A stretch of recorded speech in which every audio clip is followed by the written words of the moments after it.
కేటీఆర్ మహాధర్నాలో పాల్గొంటారని ఇప్పటి వరకు అనుకున్నాం. దానికి సంబంధించిన బిగ్ బ్రేకింగ్ అప్డేట్. ధర్నా వాయిదా పడింది. వాటి కేటీఆర్ మహబూబాబాద్ పర్యటన వాయిదా పడింది. బీఆర్ఎస్ ధర్నాకు అనుమతి ఇవ్వలేదు పోలీసులు.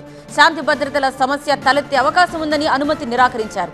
పోలీసులు అనుమతి ఇవ్వకపోవడంతో బీఆర్ఎస్ ధర్నా వాయిదా పడింది. మహబూబాబాద్ జిల్లా వ్యాప్తంగా ప్రస్తుతం 144 సెక్షన్ అమలు కాబోతోంది.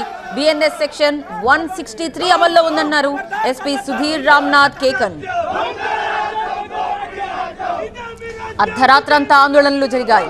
ఎలా అయినా అనుమతి ఇవ్వాల్సిందే అని పట్టుబట్టారు. కానీ ఇప్పటి వరకు అనుమతి లేకపోవడంతో ప్రస్తుతం కీలకమైన అప్డేట్ చూస్తున్నాం.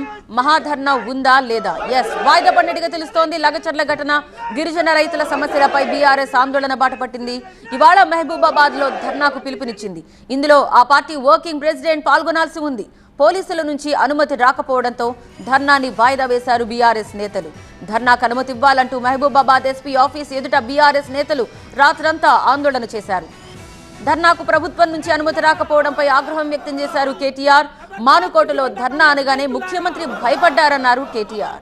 కాంగ్రెస్ ముసుగులో పనిచేస్తున్న అధికారులారా, కాంగ్రెస్ ముసుగులో పనిచేస్తున్న పోలీస్ అధికారులారా, ఖబర్దార్ కాంగ్రెస్ కండువా కప్పుకొని పోలీస్ అధికారులారా,